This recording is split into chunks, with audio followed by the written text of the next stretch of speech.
Bonsoir, mesdames, messieurs.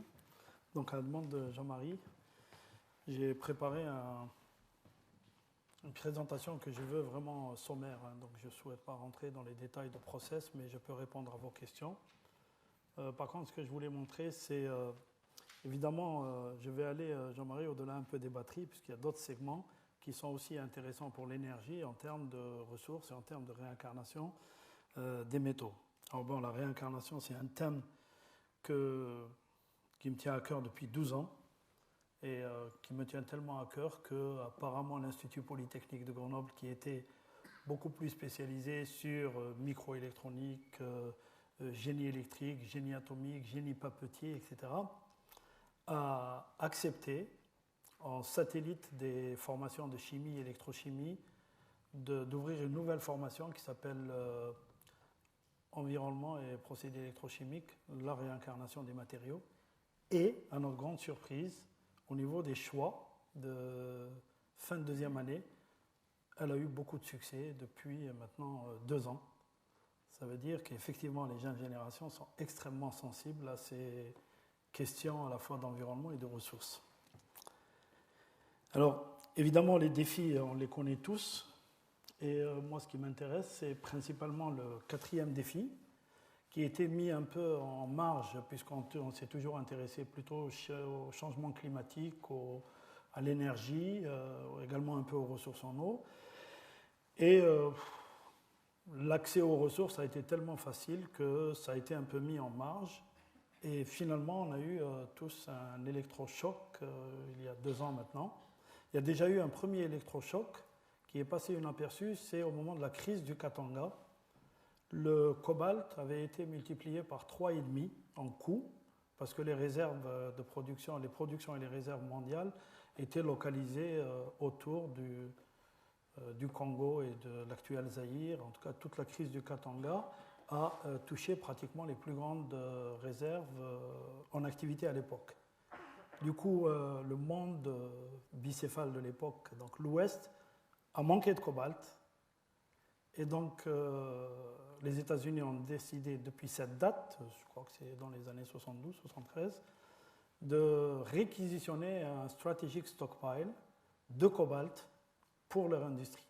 Donc, il y avait déjà un choc, mais malheureusement, ce choc a été complètement occulté par le choc pétrolier. Et donc, on n'en a plus parlé depuis 30 ans.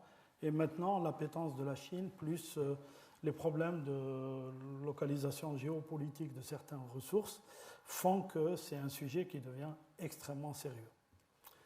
Et dans le domaine du recyclage, l'énergie va être un problème parce que jusqu'à maintenant, et depuis les débuts de l'humanité, on a toujours purifié par le feu. Et on a perpétué cette tradition, puisque le meilleur traitement qu'on a vu jusqu'à maintenant, c'est les traitements thermiques, l'incinération, la stérilisation. Malheureusement, l'énergie devient si précieuse qu'on se pose de sérieuses questions à utiliser de l'énergie noble pour traiter des déchets. Et ce constat ouvre la porte à de nouvelles perspectives de traitement de déchets. Et en particulier, là on est un groupe à militer dans ce sens, c'est une formidable opportunité pour la réhabilitation de la chimie. La chimie a été vue tout le temps comme le grand Satan pollueur. Or, la chimie peut aussi aujourd'hui résoudre des problèmes d'environnement. Et c'est pour ça que depuis maintenant 13 ans, nous travaillons sur l'application des procédés chimiques et hydrométallurgiques au traitement et à la valorisation des déchets.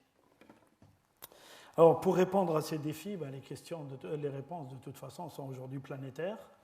C'est la baisse des CO2, essayer de baisser la contribution des énergies fossiles, donc travailler sur des énergies renouvelables, des énergies décarbonées, l'eau, donc économie et recyclage, et les ressources minérales, substitution d'abord et ensuite recyclage. Et on le voit à travers les matériaux stratégiques qui sont substitués par des composés qu'on peut récupérer au niveau de biomasse ou autre. La durabilité des ressources n'est vraiment pas un discours creux, c'est une véritable catastrophe qui s'annonce, puisque en ciblant 2-3 métaux, et en particulier l'étain et l'argent, la situation est réellement catastrophique. Pourquoi pour ces deux métaux? Parce que, évidemment, on a vanté les soudures sans plomb, donc pour l'environnement, c'était formidable. Du coup, on a accéléré l'usage, et les ingénieurs, dans ingénieurs, au milieu, il y a génie, donc il n'y a aucun problème, ils ont trouvé la culbute et la parade, et ils ont commencé à développer des alliages de soudure à base de, sans plomb en tout cas, à base d'étain, d'argent, d'indium, de gallium, de bismuth, mais la matrice restant en général l'étain et l'argent, et donc la situation de l'étain devient vraiment catastrophique. À tel point que le gouvernement bolivien, je pense que vous l'avez appris comme moi, en septembre dernier a décidé de procéder à une nationalisation d'une concession qui a été donnée il y a 60 ans à une société suisse. Donc l'étain devient réellement un enjeu. Évidemment, tous les autres métaux, en particulier non ferreux, sont logés à la même enseigne. Alors il y a un seul métal qui échappe, c'est le fer. Donc à cela ne tienne, si on n'a plus de métaux non ferreux, ben on retourne à l'âge du fer. Et le fer est un matériau quand même qui a permis le décollage de la civilisation. Mais je ne sais pas si aujourd'hui on pourrait se passer par exemple de cuivre. Donc la situation est assez préoccupante. Si la consommation accélérée par l'appétence de la Chine continuait sans substitution et sans recyclage, on se retrouverait dans des conflits autour des ressources géominérales. Un petit exercice sur ce que j'appelle le croisement de l'autonomie et de la vulnérabilité, c'est-à-dire croiser à la fois les réserves connues et exploitables à des conditions économiques acceptables. Évidemment, si on va chercher les nodules marins, il y a beaucoup de métaux qui seraient nettement moins vulnérables. Mais on parle de conditions économiques du moment. Donc si on regarde l'autonomie et le taux de recyclage et le taux de substitution, on trouve beaucoup de métaux, à part le fer et l'aluminium, dans des conditions relativement critiques. Alors il y a un métal que je n'ai pas pu modéliser malheureusement, c'est le lithium, parce que selon les données, où il est critique ou il n'est pas critique. La concentration géopolitique est vraiment une réalité. Quelques exemples. Les États-Unis détiennent 67% d'uranium, en production et en réserve connue. Le niobium, le cuivre au Chili. Le palladium, les terres rares et le tungstène en Chine. Le platine et le cobalt en Afrique. L'Australie a son lot également. Et au niveau du lithium aujourd'hui, quand même, 75% des réserves connues et exploitables sont détenues par deux pays. La production est détenue par deux pays et 3 pays se partagent les réserves découvertes et potentiellement exploitables. Donc il y a une concentration quand même relativement inquiétante. Alors en Europe également, on a un monopole, on a 400 kg de déchets par an par habitant. Ça veut dire que globalement, la majorité de ces métaux vont se retrouver quelque part dans un moteur, dans une cafetière électrique, dans une batterie de perceuse ou autre. Donc il y a quand même là un gisement formidable qu'il faut éviter de laisser partir. Or, les coûts pratiqués par le recyclage, entre guillemets, en Chine, hélas, sont extrêmement tentants pour certains industriels qui privilégient la collecte, la mise en conteneur et l'envoi en Chine. Alors, bon, l'Europe aussi maintenant s'inquiète, puisque le dernier rapport de juillet 2010 a ciblé les métaux les plus critiques pour l'Europe, et en particulier, on voit bien la mine du platine, les terres rares, germanium, l'antimoine. On voit également des métaux, des produits qu'on ne pensait pas être critiques, parce que les mines se sont épuisées en Europe. Des produits comme certains argiles spécifiques, du talc. Donc évidemment, je vous laisse toute la partie rhénium et ainsi de suite, qui, par la substitution aujourd'hui, deviennent peut-être moins critiques. Mais il y a toute une goutte montante qui pose de sérieux problèmes, à tel point que, encore au mois de septembre dernier, vraiment le Raw Material Initiative aujourd'hui met en avant le défi du recyclage. C'est la seule chance de garder une autonomie. Évidemment, si on fait des simulations, des produits qui devaient s'épuiser, on peut allonger la durée de vie par le recyclage, c'est-à-dire par le maintien du gisement que nous avons en tant que consommateurs. Donc la solution, c'est effectivement, si on n'a pas de mine, on a quand même une mine urbaine, concept que nous avons déposé au hasard en 2005 et qui aujourd'hui semble avoir une signification forte. Donc en Europe, on doit changer et penser de l'ancienne mine à la mine urbaine. Et tous ces produits, ce sont des mines. Par exemple, les tubes cathodiques que tout le monde jette, même en ordre de marche, parce que c'est la mode des écrans plats, les coûts des écrans plats baissent. Eh bien, chaque écran à tube cathodique contient entre 8 et 13 grammes de poudre électroluminescente très riche en yttrium europium. C'est une source de terre rare. Voilà, juste pour donner. Évidemment, les piles sont un exemple formidable de mine urbaine. Et il y en a d'autres. Donc pour cela, il faut qu'on organise le cycle de vie d'un produit. Alors bon, on dit, moi j'aime pas le mot du berceau à la mort, du berceau à la tombe. Je crois qu'il y a mieux, c'est du berceau à la retraite. Et avec la retraite, il y a une reconversion. Et c'est là que commence la réincarnation des métaux. Donc on est obligé aujourd'hui de penser, et j'ai vraiment découvert ta présentation et j'ai beaucoup apprécié l'intégration dans la conception de la fin de vie. Aujourd'hui, pour un rasoir électrique ou pour un immeuble ou pour une voiture, on est obligé de réfléchir le cycle de vie en regardant l'autonomie d'extraction des matières premières. Est-ce que nous allons polluer la moitié du continent? Ensuite, la fabrication, le transport, l'usage et la fin de l'activité. Et pour les piles, c'est encore beaucoup plus critique, puisque l'évolution des piles, bon, avant il y avait une pile et 2 accumulateurs, c'était simple. Aujourd'hui, il y a toute une chimie de piles et d'accumulateurs. En plus de ça, la chimie s'est enrichie par les couples électrochimiques. On avait démarré avec 2, ensuite dans les années 40, on en avait 5. Dans les années 80, j'en compte plus. Aujourd'hui, ça s'est énormément allongé. Et en 2010, ça s'est énormément allongé. Et je pense que maintenant, il faut mettre 2 colonnes. Donc, la chimie des générateurs électrochimiques est quelque chose d'extrêmement dynamique. Mais derrière, elle va solliciter de plus en plus de ressources et de plus en plus de composés exotiques. Et puis l'évolution de la consommation dans les foyers, en 1960, on avait ça. C'est les 2 seuls luxes qui n'avaient pas un fil. Ensuite, on a eu ça, et maintenant on a toujours ça, plus.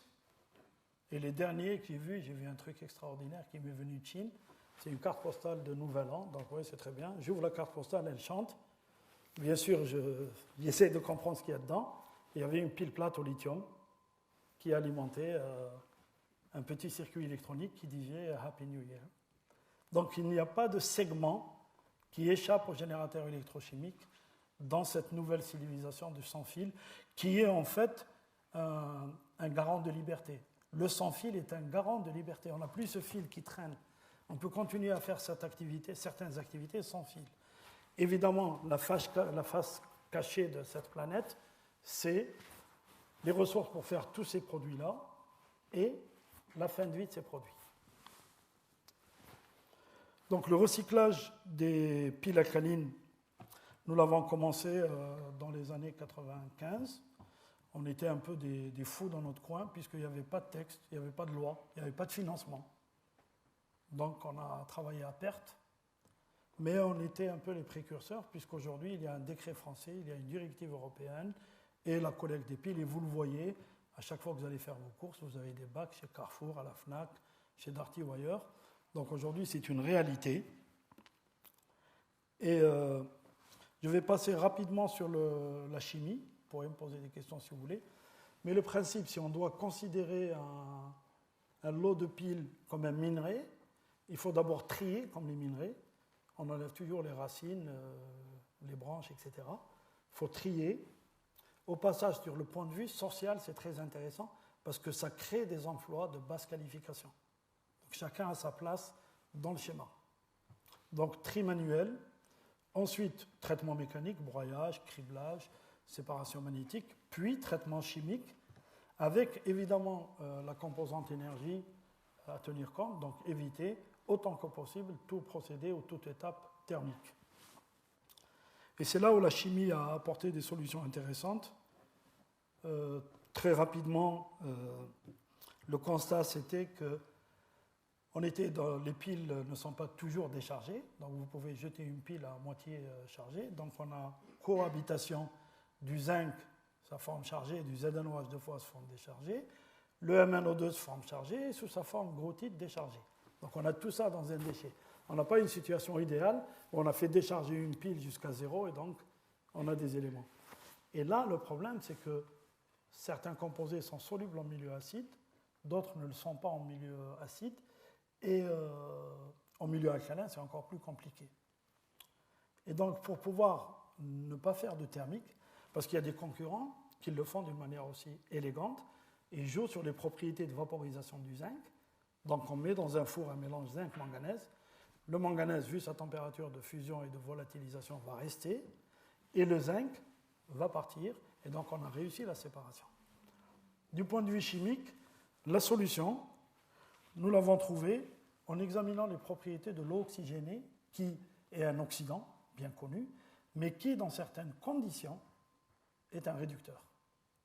Et effectivement, l'eau oxygénée réussit à réduire les oxydes de manganèse en sulfate de manganèse, et l'excès d'eau oxygénée peut aider à oxyder les métaux. Et l'effluent de l'eau oxygénée, c'est de l'eau et de l'oxygène.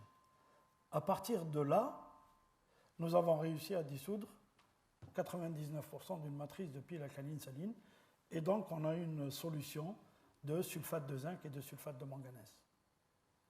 Après, une deuxième fois, mais là je ne vais pas vous donner de détails parce que ça serait trop long, en jouant sur des paramètres de complexation, on obtient des produits séparés, purs et commercialisables. Donc nous avons réussi à récupérer l'acier par broyage et séparation magnétique, le zinc et le manganèse sans aucune étape de métallurgie. Et en termes de ressources, l'Europe produit chaque année 120 000 tonnes de déchets de piles. Ça voudrait dire 18 000 tonnes d'acier, 24 000 tonnes de zinc et 20 000 tonnes de manganèse, selon les compositions moyennes des piles. Or, tous ces produits, s'ils étaient en totalité collectés et recyclés, ça pourrait substituer des ressources naturelles et réincarner en des trucs extrêmement basiques. Il est illusoire d'essayer de refaire des piles avec un mélange aussi complexe, mais on peut refaire des bordures d'autoroute avec l'acier et le zinc en même temps, faire de l'acier galvanisé, on peut faire des aciers durs en manganèse, et on peut faire toute la chimie des manganèses et toute la chimie du zinc hors métallurgie, et en particulier les fertilisants sont de très gros consommateurs de zinc et de manganèse. Donc les marchés sont là. Au niveau des batteries au lithium, là c'est déjà plus complexe. La chimie était déjà complexe parce qu'il y avait du lithium, des solvants, des fluors, etc.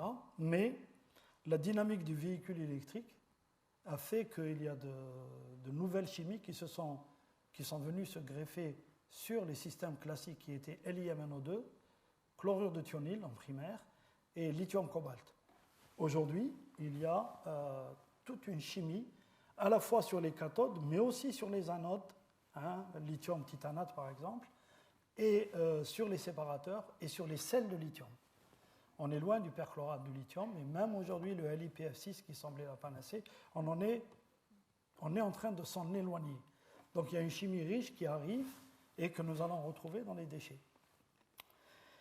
Alors il y a une constante du point de vue environnemental, c'est que les sels qui marchent le mieux, les séparateurs qui marchent le mieux, les liants qui marchent le mieux, sont hélas à base de fluor. Donc déjà, il faut se poser la question, avant de mettre en place des procédés thermiques sur le problème de la gestion du fluor.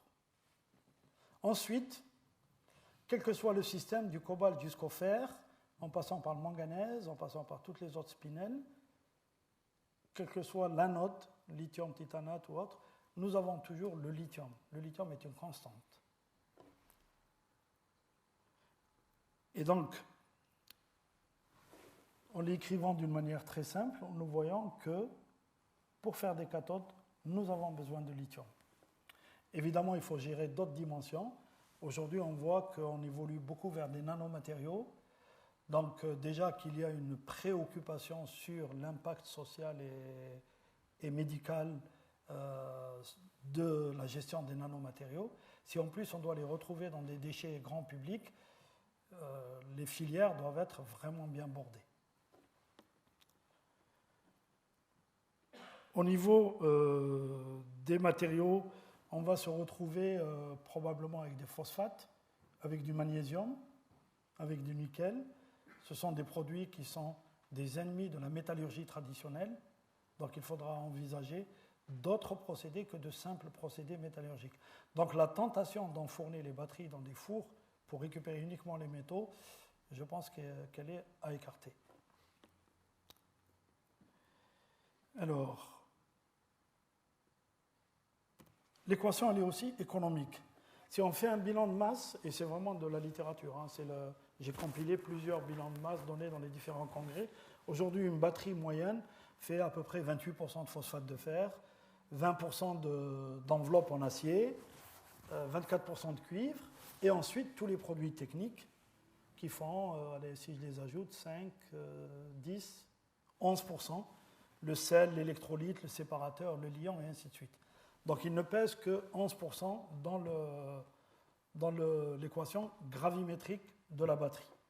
Par contre, si on fait une équation économique de la batterie, ce qui pesait 20% ne pèse plus que 2%, parce que l'acier, ça ne coûte rien du tout. Alors que ce qui coûtait 10%, ce qui pesait 10%, pèse aujourd'hui, 35% en termes de coût.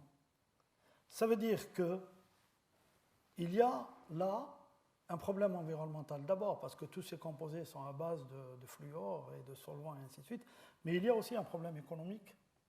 Ça veut dire qu'on ne doit pas développer des procédés qui vont brûler 35% de la valeur ajoutée potentielle de la batterie en fin de vie.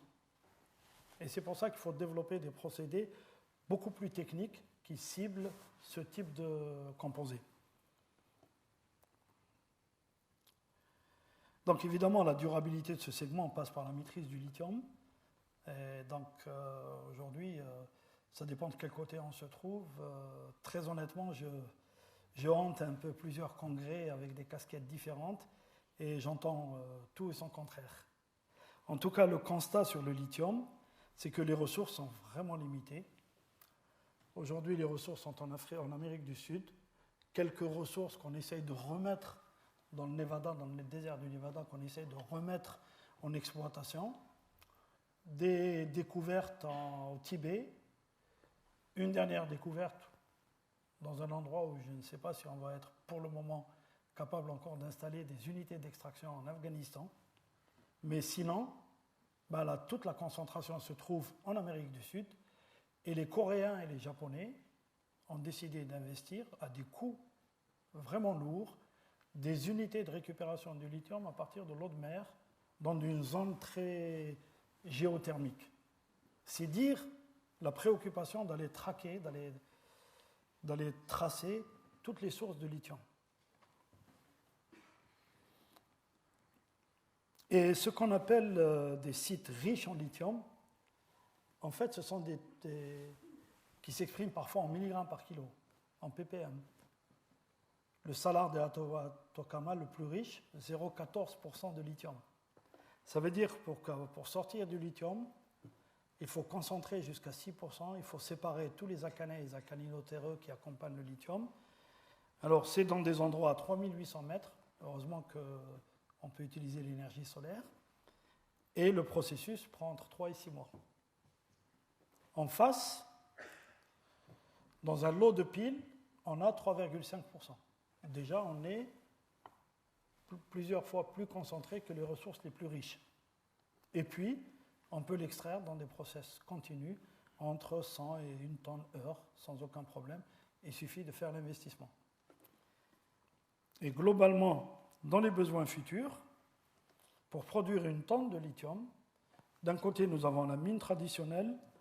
Il faut 250 tonnes de minerai pour du mène, parce que le lithium est quand même un élément relativement peu concentré quand on le trouve à l'état naturel.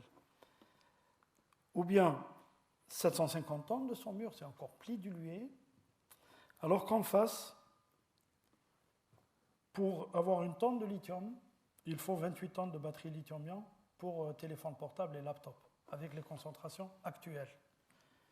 Et si on regarde les consommations attendues par kilowattheure, quelle que soit la chimie, c'est une valeur moyenne, eh bien il suffirait d'avoir 200 batteries de véhicules électriques, on fait 1 tonne. Donc on est vraiment... Alors la batterie aujourd'hui, selon les fabricants, elle passe de 70 kg à 180 kg, etc. Mais en moyenne, 200 batteries peuvent permettre d'obtenir 1 tonne de lithium. Donc il y a vraiment la balance aujourd'hui entre le choix de l'Europe d'avoir une indépendance ou continuer à essayer de courtiser ou d'acheter ou de contribuer ou d'investir dans les ressources naturelles. Donc si on veut les recycler, par contre, il faut choisir la voie. Et au cours du recyclage, il ne faut surtout pas annuler l'économie de CO2 vendue par le véhicule électrique et le véhicule hybride. Si on consomme aujourd'hui 80 kg de CO2, en fait, pour faire de la métallurgie à haute température, je crois qu'on va dégager et consommer de l'énergie et dégager du CO2 équivalent à 1 an à peu près d'économie de CO2 par rapport aux moteurs fossiles. Donc il ne faut pas annuler ce bénéfice. Donc la première expérience, et j'étais très content que tu aies parlé d'Hydro-Québec, parce que nous on travaillait sur les alcalines salines, et notre première expérience de recyclage sur les batteries au lithium remonte à 1999, donc vraiment bien avant le lithium-ion général, puisque on avait un contrat avec Hydro-Québec et on a travaillé sur le recyclage et la désactivation du lithium laminé avec des oxydes de vanadium. Aujourd'hui, je peux en parler puisque l'accord de secret est terminé et nous avons beaucoup appris dans ce projet-là, puisque ensuite nous avons introduit un projet avec l'ADEME puis un projet européen qui a duré 4 ans et sur lequel nous avons déjà anticipé, grâce à nos relations avec des laboratoires avancés, la percée du lithium phosphate de fer, et nous avons travaillé sur le recyclage de la cathode en 2005 et aujourd'hui c'est une revendication accordée dans notre brevet. Alors le principe du process, c'est comme les alcalines salines, il faut, si on considère ça comme un minerai, il faut broyer, sauf que là c'est pas simple, parce qu'il y a du lithium, on peut avoir des lithium, on peut avoir des dendrites de métal, on a du solvant, on a du cobalt qui peut lâcher un oxygène naissant, qui brûle, on a de l'aluminium, on peut provoquer une véritable aluminothermie, donc c'est pas simple. Donc tout le challenge, c'est pour ça qu'on a travaillé pendant 4 ans, tout le challenge a consisté d'abord à ouvrir d'une manière sécurisée et broyer et séparer les phases à sec des batteries lithium-ion. Ensuite, une fois que ceci a été réussi, eh bien le reste, c'est de la chimie tout à fait classique sur, par exemple, la séparation cobalt-lithium, que nous allons appliquer également tant au phosphate de fer qu'au NMC ou au spinel de manganèse. Donc les produits qu'on récupère, c'est d'abord de l'acier inox, qui est revendu en acierie inox. Ensuite, des sels de cobalt et du carbonate de lithium aujourd'hui, puisque nous avons 95% de nos gisements, ce sont les batteries de téléphone portable ou de laptop. Le principe, simplement pour dire que la chimie n'a pas dit ces derniers mots encore, y compris dans le domaine de l'environnement, c'est tout simple. On trouve des conditions de dissolution de l'ensemble des composés. Le cobalt se dissout en milieu acide, Le lithium également se dissout en milieu acide. Et ensuite, une fois qu'on a fait la dissolution, on trouve des conditions séparatives. Une des meilleures conditions, c'est d'oxyder le cobalt en spinel. C'est un très gros marché. C'est le marché principal pour commencer la chimie du cobalt. Donc, on a trouvé des conditions d'oxydation ménagées avec de l'eau de Javel. Et ça marche très très bien, parce que l'eau de Javel, c'est un excellent oxydant dont le potentiel redox se trouve parfaitement dans cette fenêtre. Et si on regarde le comportement du lithium, on est entre 1,5 et moins 0,6 par rapport à l'électrode à hydrogène. Et on est dans un pH, disons, de 0 jusqu'à 8. Eh bien, dans ce domaine, le lithium, rien ne lui arrive. Donc, une fois qu'on a oxydé nos spinels, le lithium reste en solution sous forme de sulfate de lithium. Donc, nous n'avons aucune perte de lithium. Évidemment, nous nous sommes mis dans des conditions où nous ne faisons pas de la cobaltite de lithium, comme cherchent à le faire ceux qui travaillent sur les matériaux d'électrode. Dès lors que nous avons trouvé ces astuces, eh bien, nous avons une spinelle de cobalt exempte de lithium et nous avons conservation de notre lithium. Ensuite, simplement avec un handbook, on essaie de voir quels sont les produits solubles et insolubles du lithium. Et le carbonate de lithium, sans aucun souci, en ajoutant du carbonate de sodium, on précipite du carbonate de lithium et on fait du sulfate de sodium. Donc, nous faisons une séparation à 99% du lithium. Et en plus de ça, comme on a enlevé le cobalt et on a éliminé un certain nombre de métaux, en plus de ça, nous avons un carbonate de lithium très propre. Voici les spécifications de notre carbonate de lithium, comparé à une fiche technique d'un acheteur japonais avec lequel nous sommes en train de travailler. Et on voit que le fer, le cuivre, le nickel ne posent aucun problème. Le potassium et le calcium, on est un peu tangentiel au spec, donc il y a un travail de purification à faire. Et par contre, mon inquiétude qui était la peur du sodium, parce que nous précipitons avec du carbonate de sodium, c'est le produit carbonaté le moins cher, eh bien on est à 55 ppm de sodium, vu les conditions d'agitation, de température, de rapport solide-liquide que nous avons bien sûr optimisé, et on passe parfaitement l'aspect. En plus, comme c'est un produit qu'on obtient par précipitation, on peut contrôler la croissance des cristaux par l'agitation, la température et un certain nombre d'autres paramètres bien maîtrisés en chimie minérale. Et on a, sans broyage et sans tamisage, on a une courbe qui est quand même pas trop mal en termes de granulométrie. Sachant que de toute façon, nous ne voulons en aucun cas être des fabricants de produits chimiques sur le marché. Nous faisons des produits techniques, ce sont des ressources que les gens qui savent purifier et transformer utiliseront. Donc déjà, j'estime qu'on est dans une fourchette de granulométrie et on est dans des formes et des tailles de grains, comme le montre le MEB, vraiment acceptables pour avoir un produit qui aujourd'hui, je ne vous donnerai pas de prix, vous comprendrez, mais qui est quand même aujourd'hui racheté à 85% de la valeur d'un carbonate de lithium pur, à partir d'un recyclage, donc c'est pas trop mal. Alors je vais passer au nickel-hydrure. Pourquoi parler du lithium-ion et revenir au nickel-hydrure? En fait, ce n'est pas le nickel-hydrure lui-même qui nous a drivé à travailler sur ce sujet-là, c'est la situation des terres rares. Alors que le nickel-hydrure, il y a un moment, il allait très très bien dans les installations de métallurgie. La totalité des terres rares était perdue dans les lithiers. On connaît les propriétés des terres rares à se lier avec la chaux, la silice, etc. pour former des lithiers extrêmement stables. Donc il n'y avait aucune chance de les récupérer. Mais les gens récupéraient le nickel et s'en sortaient très bien. Mais la crise des terres rares aujourd'hui fait qu'il n'y a plus de petites économies. Donc la composition, je vais aller rapidement là parce que je vois que l'heure tourne. En fait, la note de terre rare, de NiMH, selon les technologies, comprend du lantane, du cérium, du néodyme, du praséodyme et bien entendu d'autres éléments d'alliage qui ne sont pas des éléments de terres rares. Donc là, c'est vraiment quelque chose de général, mais il n'empêche qu'il y a une consommation non négligeable de terres rares dans le segment des batteries. Les sources traditionnelles des terres rares, c'est deux minerais qui se concentrent aux États-Unis et en Chine.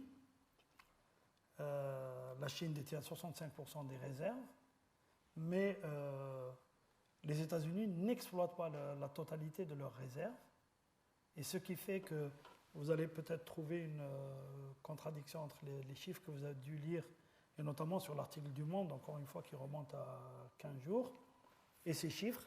En fait, ça, ce sont les chiffres des réserves, mais la production et l'exportation, elle est détenue à plus de 80% par la Chine.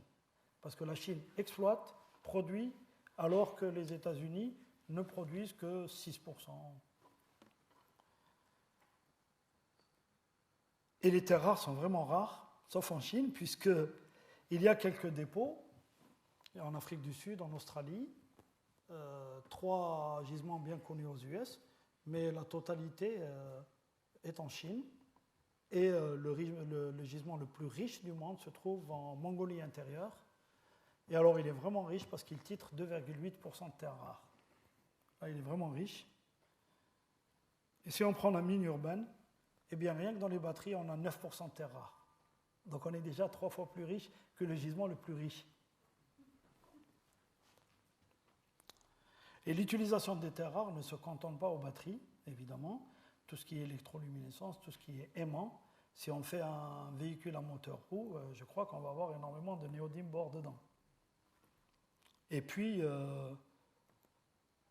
les céramiques, la catalyse, consomme énormément. Et puis, eh bien, moi j'ai découvert que quand on installe 1 mégawatt d'éolienne, eh bien, on consomme entre 500 et 800 kg de néodyme.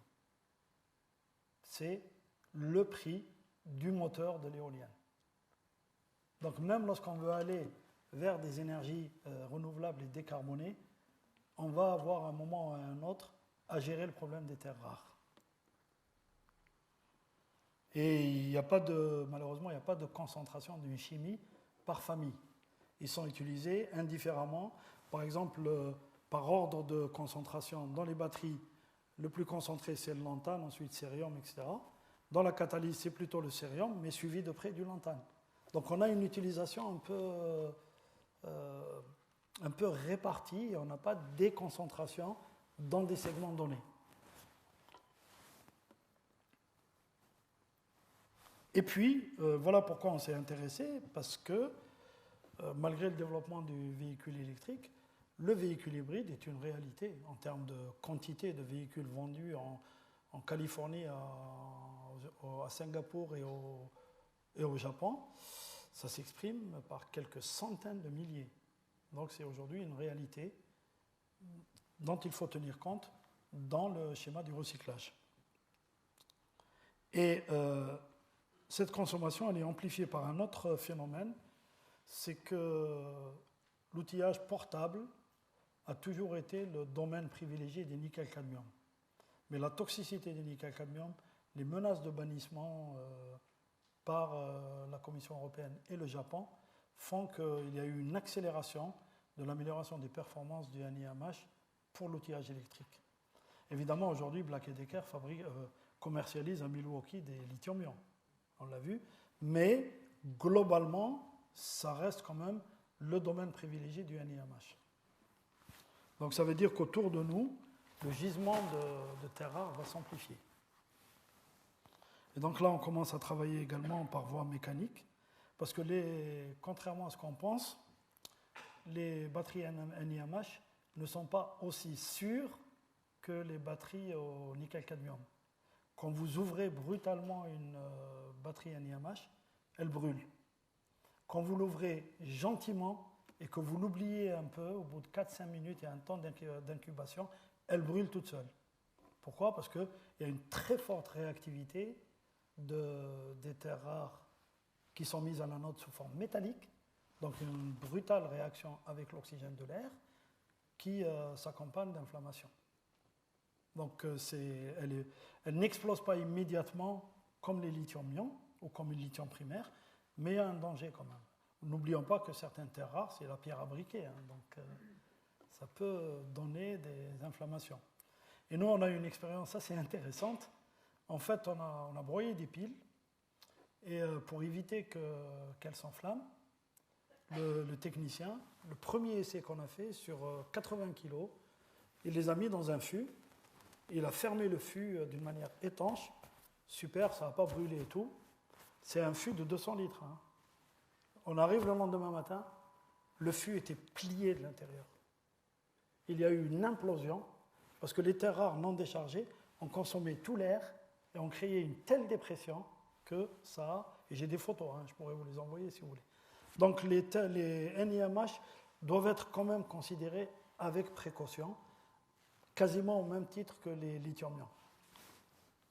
Et c'est pour ça qu'on a développé un procédé de traitement sous atmosphère inerte, avec évidemment des développements de séparation physique. Encore une fois, on essaye de ne pas aller vers la fabrication de produits purs. Là, par exemple, on a un concentré de nickel qui contient 5% de cobalt. On a un concentré de terres rares, mais qui contient aussi du nickel. Par contre, on a de l'acier inox et on a un déchet qui est l'enveloppe de la batterie et le séparateur. Donc déjà, ce produit va en décharge. L'acier inox est vendu. Il n'y a pas besoin d'aller encore plus loin. Le concentré de nickel est vendu à la chimie de nickel. Ça ne vaut pas le coup d'aller fabriquer des sels de nickel et d'aller concurrencer ceux qui savent le faire à plus grande échelle. Par contre, sur les terres rares, il y a du travail à faire. Parce que si on prend les cathodes, aujourd'hui, ça c'est des micro-billes de cobalt et de nickel. Donc on est assez tranquille au niveau de la qualité du produit. Par contre, sur les hydrures, en fait ça c'est du FEG, hein, c'est du FEG avec de l'EDS à côté. Et on voit qu'on arrive à bien discriminer la présence des produits de terres rares, mais on a beaucoup de nickel. Donc les gens de nickel ne peuvent pas les prendre et les gens de terres rares ne peuvent pas les prendre. Donc là, il y a un travail de chimie à faire pour séparer... là, je vais aller vite. Voilà. Donc ça, c'est l'installation sécurisée, complètement en atmosphère inerte, avec contrôle de la pression et de la pression partielle d'oxygène, et séparation basse induction, haute induction, enfin plusieurs étages de séparation. Mais il reste à séparer le nickel des terres rares. Et là, on a développé une méthode chimique, dite de chimie douce, qui nous permet de traiter le composant, de récupérer le nickel, de récupérer un concentré de terres rares, et surtout, et c'est là où je dis que la chimie douce est extrêmement intéressante pour réhabiliter la chimie avec l'environnement, on a développé des composés qu'on réutilise en tête de process, après la précipitation des terres rares. Et donc, l'équation environnementale, elle est sérieusement améliorée. Et en plus, ce sont des produits aujourd'hui qui sont fabriqués à quelques milliers de litres et qui ne demandent qu'à avoir des marchés pour décoller. C'est des produits qui sont fabriqués par BASF, donc on n'est pas du labo du Sigma Aldrich. Et voilà le pilote que nous avons développé qui est capable de traiter un batch de 100 kg en 5 heures. Voilà, donc je voudrais parler rapidement des piles à combustible parce que vraiment c'est un segment qu'il ne faut pas négliger. Je vois qu'il me reste encore une dizaine de minutes.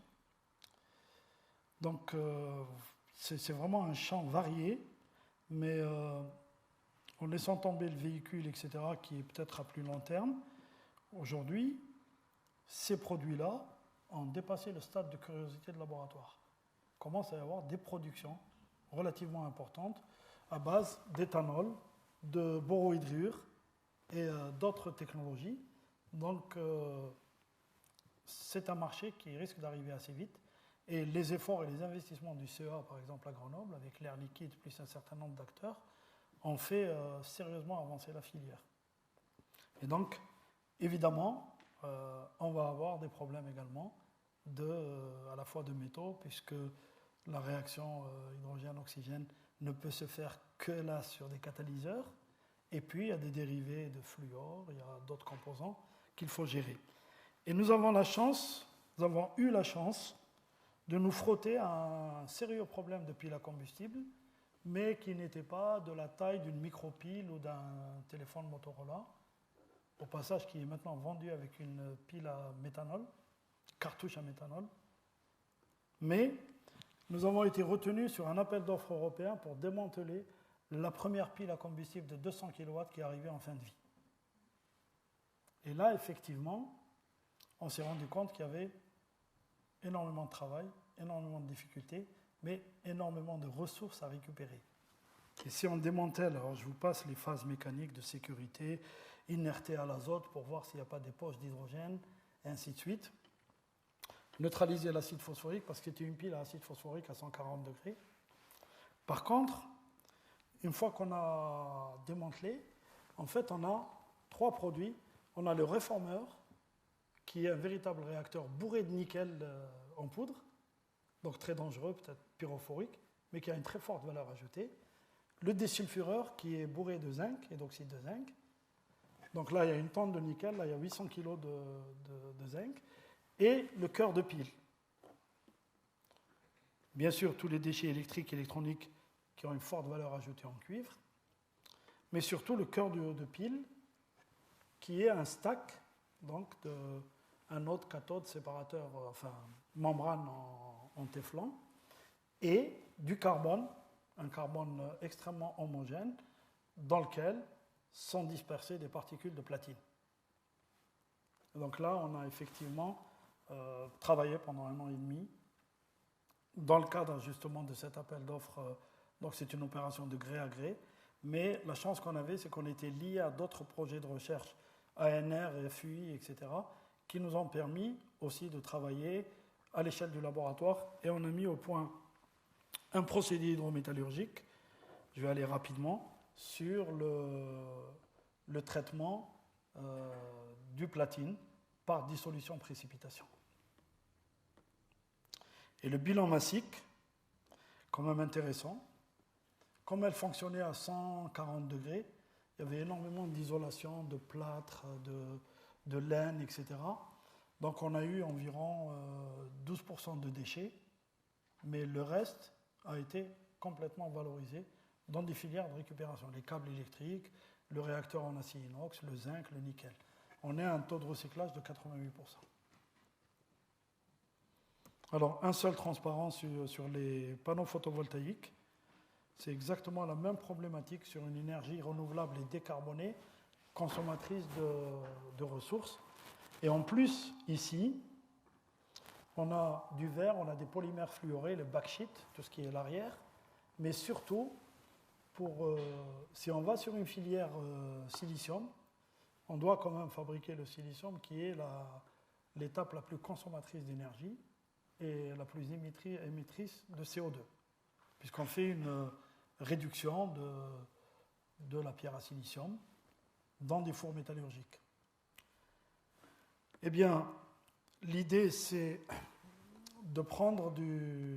d'essayer de séparer à sec le plus possible de phases, et ensuite d'envoyer du silicium dans les fours de fabrication du silicium métallurgique, sauf que, au lieu de partir de SiO2, qui est l'équivalent de 100% de verre, eh bien on partirait avec une matrice qui est certes polluée par du verre, 100% de séparation c'est impossible, mais qui ne contient que 5% de silice par rapport au silicium métallurgique. Et les opérations métallurgiques permettraient de faire du silicium brut que ceux qui savent affiner vont transformer en silicium, amorphe, polycristallin, etc., selon les technologies. Mais en tout cas, on aura une ressource qui sera riche à 95%. Ce projet est soutenu par le ministère de l'Industrie, la région Rhône-Alpes et le premier acteur français de fabrication des cellules, la société Photowatt. Hélas, les récentes décisions donneraient probablement un coup de frein sérieux à la filière française de photovoltaïque et par là au recyclage de ces panneaux photovoltaïques. Alors, nous avons également anticipé les technologies parce qu'il n'y a pas que le silicium. Vous avez toutes les techniques, toutes les autres technologies. Évidemment, le cadmium tellure, moi, je ne lui prévois pas de beaux jours en Europe parce qu'il y a toujours la menace du cadmium. Mais par contre, il y a d'autres technologies, silicium, cuivre, indium, gallium, et ainsi de suite. Et si l'indium venait à percer, eh bien, la situation elle serait vraiment problématique parce qu'elle l'est aujourd'hui sur les LCD. Aujourd'hui, en 2009, la demande officielle dépasse les capacités installées et dépasse l'offre. Aujourd'hui, vous avez des LCD qui sont fabriqués avec très très peu d'indium, donc des couleurs, une qualité, etc. Et c'est pour ça qu'on trouve des LCD à 100 € aujourd'hui. Donc il y a des gens qui sont servis, d'autres qui ne le sont pas. Il y a un problème déjà sur l'indium en direction des LCD. Si les rendements énergétiques s'avéraient être les meilleurs, eh bien on aurait aussi une problématique indium dans le photovoltaïque. Parce que les consommations du photovoltaïque, ce n'est pas celle des LCD. Les surfaces développées sont beaucoup, beaucoup plus importantes. Donc nous travaillons sur une récupération hydrométallurgique de l'indium. Et là, nous avons une thèse que nous finançons à l'école d'électrochimie de Grenoble. Et voilà, je crois que je vais prendre 5 minutes simplement pour dire qu'il y a de la place également pour une chimie verte. Et nous venons de le démontrer en évitant des impacts à la fois sur la voie qu'on a utilisée pour le nickel hydrure, mais nous venons d'utiliser pour la première fois les liquides ioniques dans le domaine de l'environnement. Et à notre grande surprise, nous avons eu un succès extrêmement intéressant et qui va aboutir probablement à une pré-industrialisation. Sur les liquides ioniques, je pense que vous avez eu des tas de conférences ici. Simplement, ce qui nous a intéressés, nous, dans le domaine du recyclage, c'est que nous avons des températures de travail sans aucun risque, jusqu'à 250-300 degrés, des fenêtres électrochimiques très larges, et puis surtout, la possibilité de moduler la viscosité, certaines propriétés par le choix de l'anion, et qui nous ont donné un résultat vraiment remarquable dans le cadre d'un projet qui est le bien nommé PEPIT, procédé électrochimique pour, etc., qui nous est financé par l'ADEME et en collaboration avec le CNRS, l'IMPG et l'Université Joseph Fourier. Nous avons mis au point un milieu de dissolution de l'or sans utilisation de cyanure. Donc nous avons aujourd'hui la possibilité de dissoudre l'or en 5 heures sans utilisation de complexion classique cyanurée.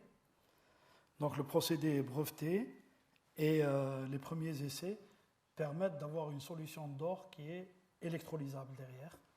Et juste pour terminer, voici une... si elle marche, parce que j'ai toujours des soucis avec. Voici une caméra accélérée montrant la dissolution d'un fil d'or dans notre milieu au bout de 5 heures. Et on voit parfaitement le passage en solution de l'or.